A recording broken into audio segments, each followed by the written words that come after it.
Nós estamos de volta e agora vamos comentar do mercado da carne bovina brasileira. De janeiro a setembro, 98 países aumentaram as suas compras, enquanto 70 países reduziram, mostrando uma reconfiguração estratégica nas relações comerciais.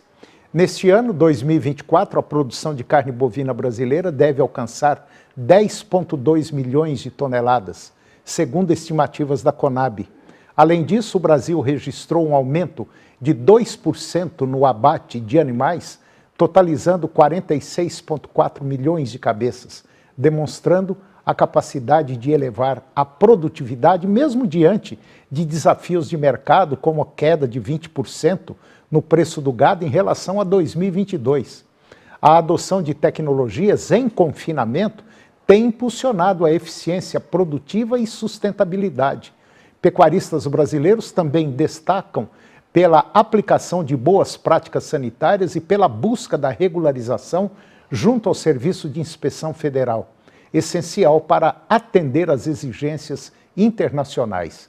Além disso, a obtenção de certificados zoossanitários internacionais tem facilitado o acesso a mercados que demandam altos padrões de saúde e bem-estar animal. Atualmente, mais de 3.200 estabelecimentos estão aptos a exportar produtos de origem animal.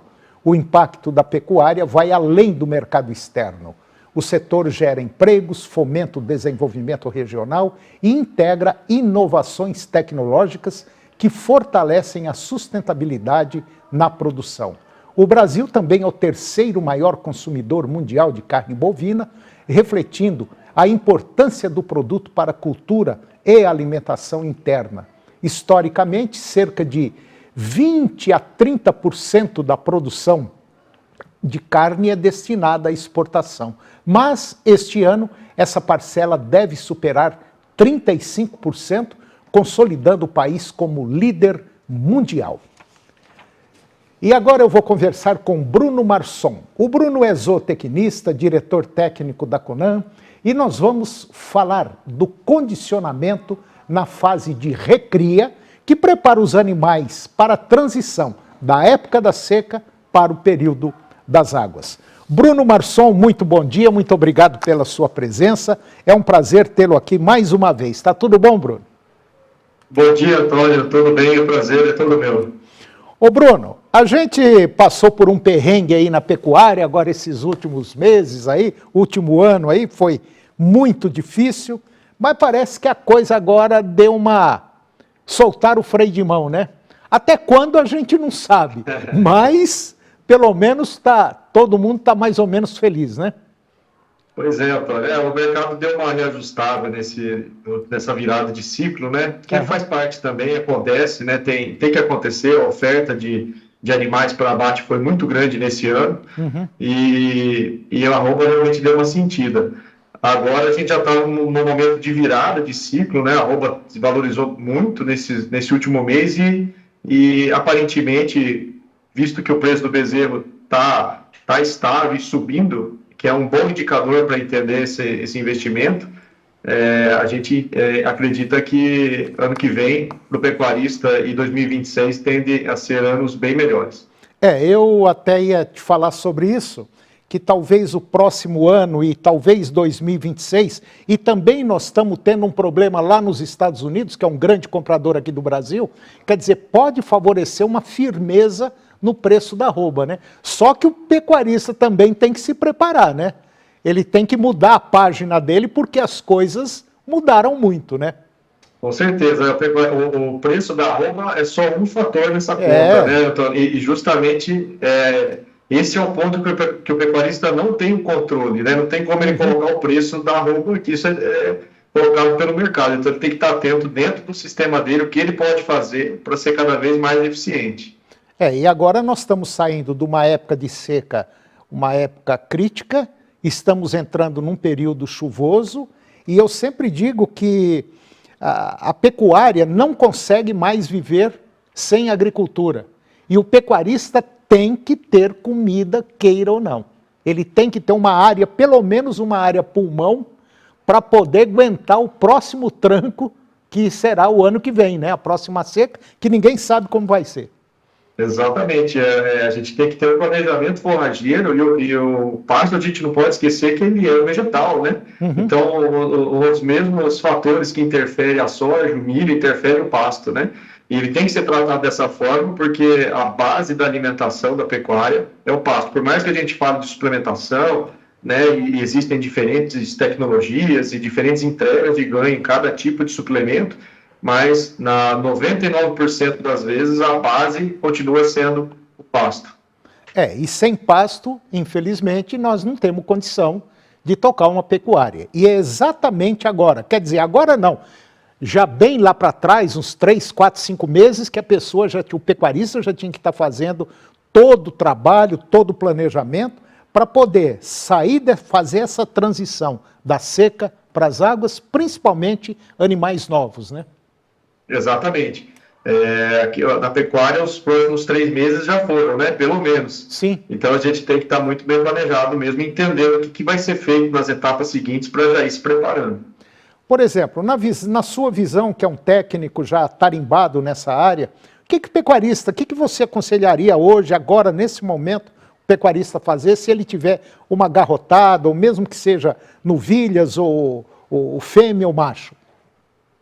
Então, nessa categoria de crescimento que a gente fala, né, dessa recria, animais que foram desmamados aí na última seca, uma boa alternativa agora, principalmente em regiões onde as chuvas podem não estar muito mais constantes, né, seria fazer um condicionamento da transição, que é uma técnica de aumentar o nível de suplementação para ajudar a aproveitar aquele capim tenro e verdinho que está brotando agora.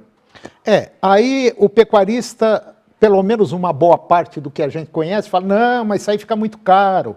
Quer dizer, caro vai ser lá na frente, quando não chegar o resultado, e ele ter que ficar com esse animal mais um ano no pasto, né?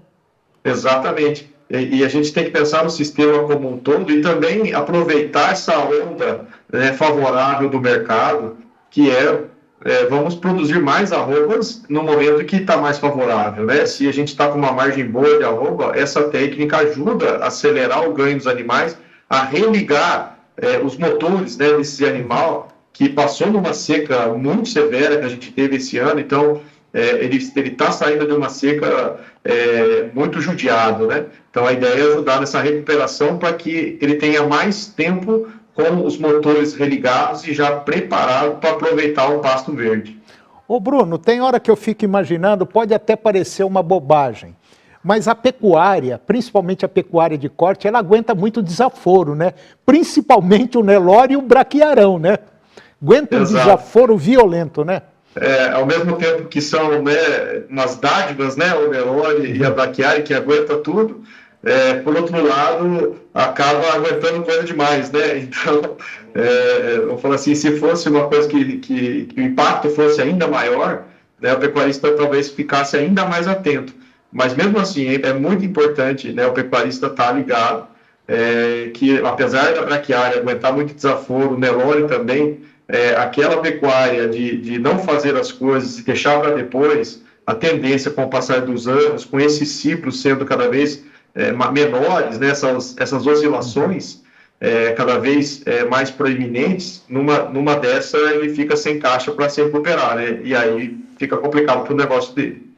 E além da situação, vamos dizer assim, das condições climáticas estarem ligeiramente, vamos dizer, bagunçadas, nós ainda temos um agravante que é a exigência internacional em relação a produzir com sustentabilidade, né? Nós estamos vendo aí, inclusive agora esses dias para trás aí, vários frigoríficos foram notificados lá no Pará, com problema de abater animais de áreas que foram desmatadas, áreas ilegais, enfim. A pressão é muito grande em cima do pecuarista, né? E ele tem que estar atento a isso, né? Com certeza, tá? Essa pressão, ela é ambiental e ela é econômica também, né? Sim. Acaba se levando isso como um critério econômico de bloqueio. Então, a pastagem degradada, dentro desse sistema, a recuperação dela e a maior produção de carne em menor área, né, é o futuro, porque a própria pressão internacional vai levar para esse caminho. E não tem jeito, e pode ter certeza absoluta. Eu posso estar até redondamente enganado, mas eu acredito que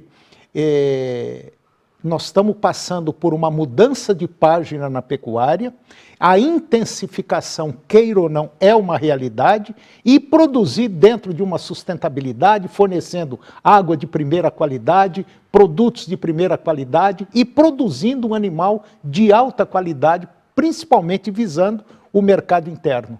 O mercado externo, aliás. Com certeza, Antônio. Esse é o caminho e não tem muita volta mais, né? Não. E o condicionamento da recria ele entra nesse contexto, porque a gente consegue oferecer durante 30 dias, né, uma quantidade de comida ali, 1 quilo por cabeça dia, para recuperar esses animais e de fato, produzir mais carne em menos área, né? Que é o grande objetivo, inclusive dentro da sustentabilidade do negócio. É verdade.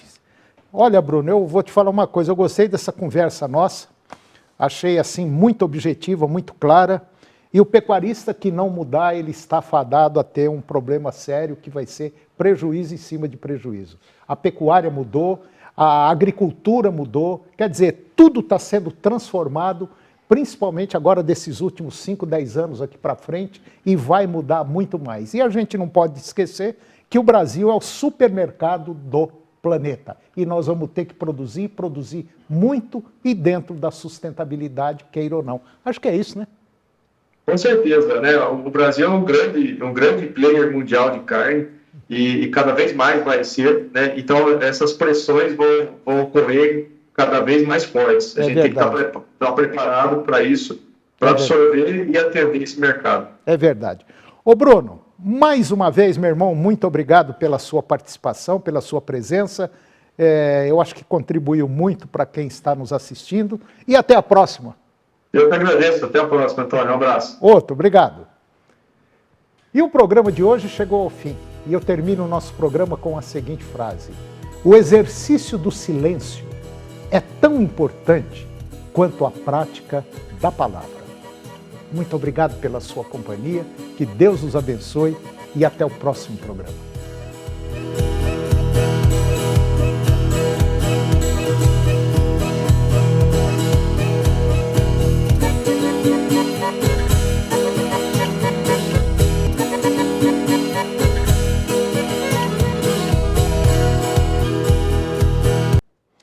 Olá, muito bom dia, muito obrigado mais uma vez pela sua companhia. Está começando mais um programa Agronegócio e eu desejo a você um dia de muita paz e muita saúde. E no programa de hoje nós vamos falar do mercado da carne bovina lá nos Estados Unidos, vamos falar da pecuária de corte aqui no Brasil e você vai ver que um estudo do FMI, Fundo Monetário Internacional, aponta que a dívida pública brasileira não para de crescer e que o Brasil vai fechar no vermelho até o final de 2026. Vamos falar do crescimento dos pedidos de recuperação judicial, não só de produtores, como também de empresas do setor agropecuário. E vamos comentar do mercado da carne bovina. Vou conversar com Bruno Marçom, ele é zootecnista, diretor técnico da Conan, e nós vamos falar do condicionamento na fase da recria, que prepara os animais para a transição das secas para o período das águas. O programa Agronegócio já está no ar.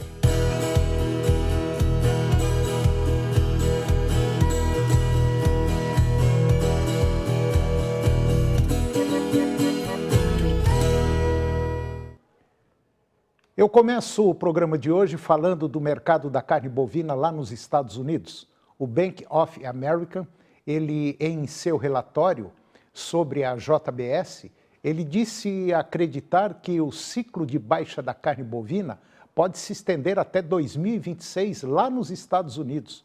Isso porque a retenção de fêmeas no país acabou de começar. E nos ciclos anteriores foi mais longa do que o normal.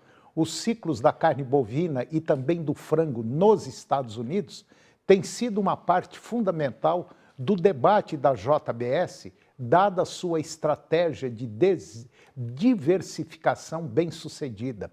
Os analistas do banco, eles veem um risco de que o ciclo de baixa da carne bovina se estenda até 2026, já que as taxas de abate de novilhas ainda são relativamente altas em comparação aos ciclos anteriores, o que faz com que as margens dos operadores de vacas e bezerros ainda tenham potencial de alta. Os últimos 3 ciclos de baixa duraram mais do que os 5 anos habituais. O cenário macroeconômico, o favorável e a oferta restrita têm mantido os preços da carne bovina em níveis muito altos, mas não o suficiente para compensar os valores mais elevados do gado. Portanto, as margens dos frigoríficos devem permanecer pressionadas pelo menos no próximo ano.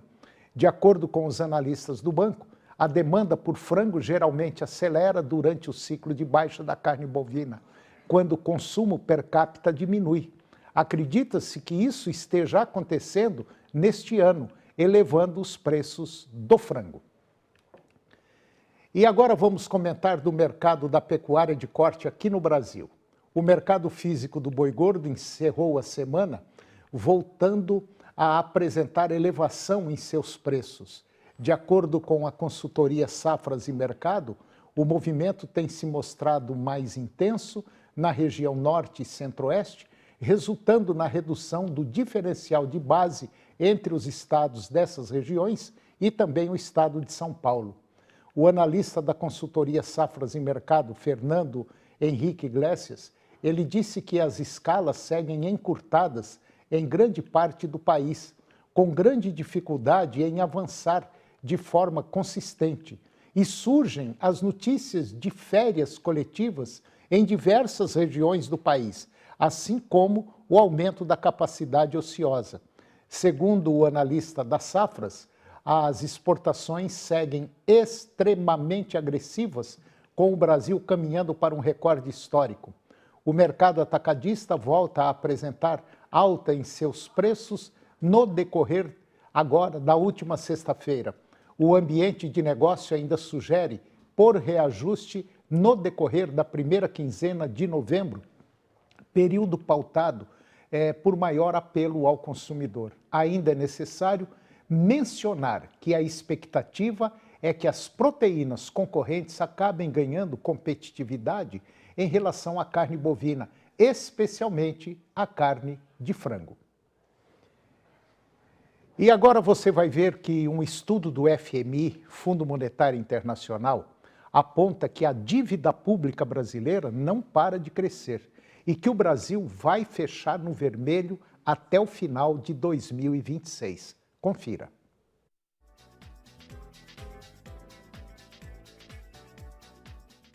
Você já deve ter percebido que a situação econômica nesse atual governo está indo de mal a pior. Na verdade, nós estamos sem um norte definido em relação ao futuro do nosso país. O que temos de certeza é que muita coisa piorou. E agora, o FMI, Fundo Monetário Internacional, ele traçou um cenário mais sombrio para as contas públicas do nosso país, em meio a temores quanto aos riscos de uma crise fiscal. O FMI, ele projeta que o peso da dívida pública do Produto Interno Bruto brasileiro, essa dívida salte mais de 10 pontos percentuais durante o governo Lula III. E permanece cético, o FMI está cético quanto às chances de o governo entregar a casa em ordem agora a partir de 2026.